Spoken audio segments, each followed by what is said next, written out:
Hello friend. I want to tell you about the Audi Q5 car. As I mentioned, the car has a lot in common with the Audi A4, specifically the B8 generation. It was built on the MLB platform with longitudinally placed engines.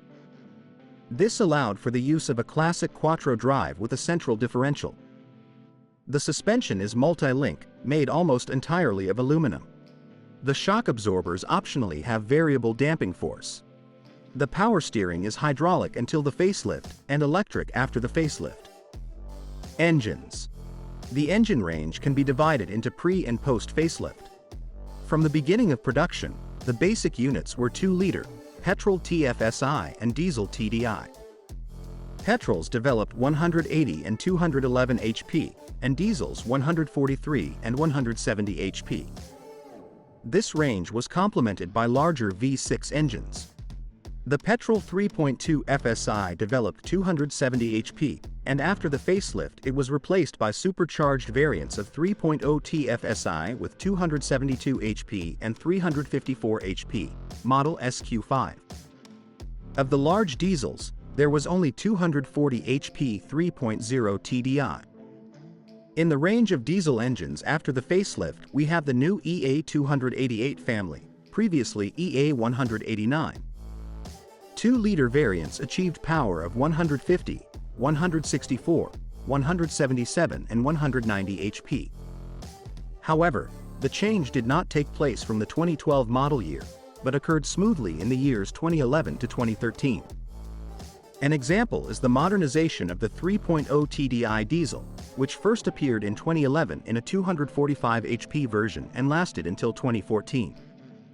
In 2013, an engine with 258 HP debuted. In addition, the Audi SQ5 was also offered with 3.0 TDI engines with power first 313 HP from 2012, and from the 2015 model year in a 326 HP competition version and 340 HP as the SQ5 Plus. It is also worth mentioning the insignificant hybrid version with a small battery and a 2.0 TFSI engine. The total power of this hybrid is 245 HP, but the 1.3 kWh battery only allows you to travel on electricity in a traffic jam and then for a while at low speed.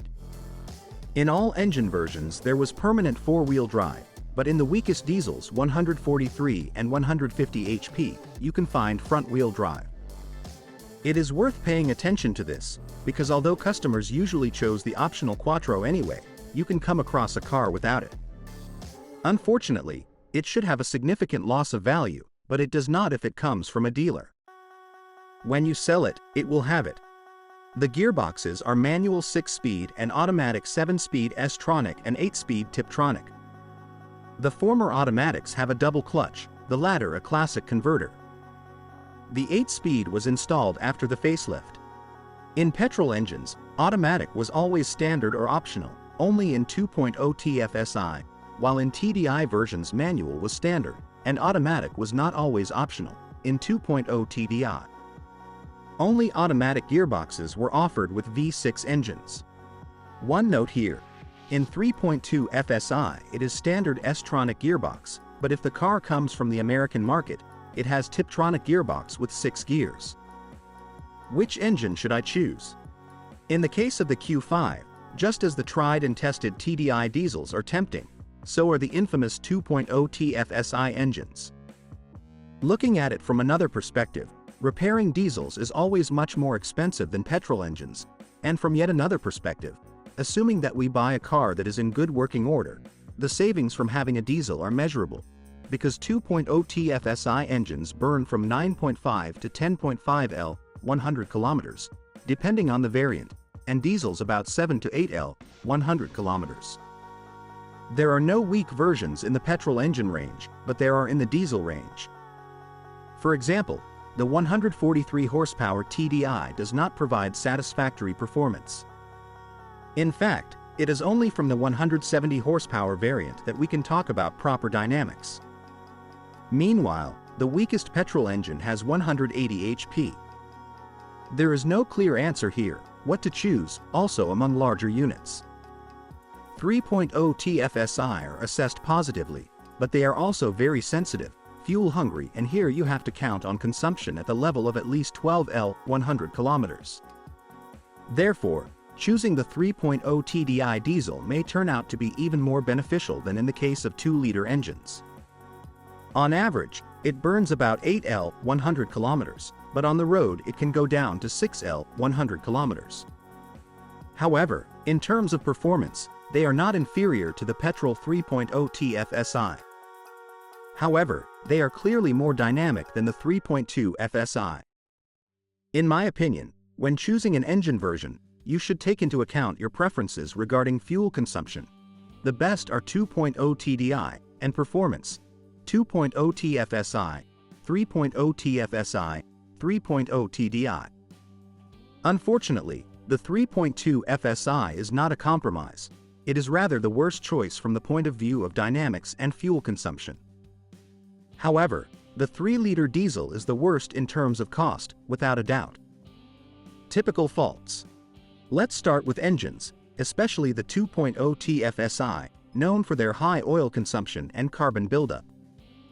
It's worth knowing that this mainly applies to pre-facelift units, because after 2012 all of them were improved, including dual fuel injection, and since 2015 they have been completely free of this defect. Secondly, even if you buy a pre-facelift car with a tendency to use oil, usually either the engine has already been improved by the authorized service center or the user, or replaced with an improved one. It is rare for an engine with such a major defect to survive to this day. Of course, this does not mean that the purchase is always safe. If you are looking for a pre-facelift car, it is best to opt for a 2.0 TDI diesel or possibly prepare for a potential repair or replacement of the 2.0 TFSI. However, if you insist on a petrol engine but are afraid to risk buying a 2.0 TFSI, you can conditionally opt for the 3.2 FSI. The condition is a well-maintained model and no LPG fuel supply. Of course, you have to accept fuel consumption of around 12 to 13 L/100 kilometers. All repairs will be expensive, although the engine itself does not cause any major problems.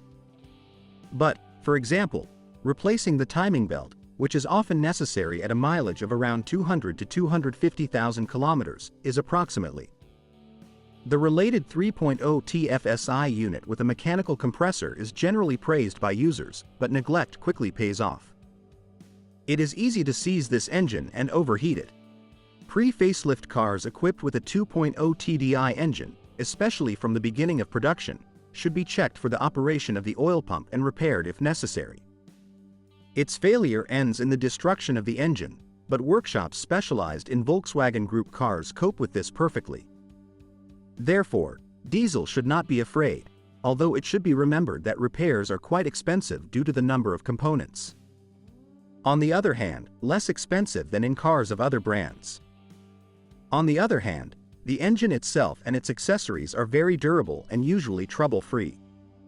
Even better are the facelifted diesels, but this is where the more advanced and failure-prone exhaust gas cleaning system comes into play. However, there are not many reservations about the engine itself and it is usually a safe choice. Buying a 3.0 TDI diesel, regardless of year, is risky. While the design itself is very durable, it has several sensitive, but also very expensive areas.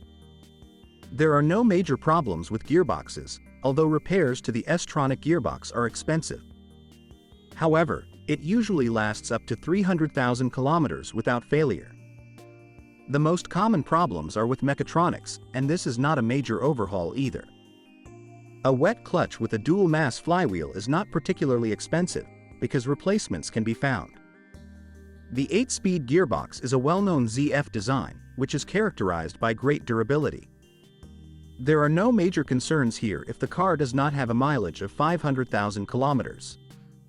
As for the remaining elements of the drivetrain, i.e. the central and rear differential, as well as the shafts, it is a very durable design. It is worth knowing that although it looks like one element, the gearbox itself in the quattro versions is divided into two parts, one could say the front and the rear. There is no such division here as in BMW or Mercedes, where the gearbox and transfer case are clearly separated. In both parts of the quattro drive gearbox, the oil is replaced, and in both of them, a different one. The suspension, although multi-link and largely made of aluminum, can be repaired relatively cheaply. There is no shortage of replaceable silent blocks or pins on the market. What is very important, however, is that even complete wishbones are not overly expensive.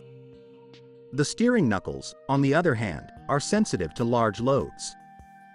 They can break after driving violently into a large hole in the road. One of the common faults of the pre-facelift Q5 is a squeaky steering shaft. It's worth checking this before buying.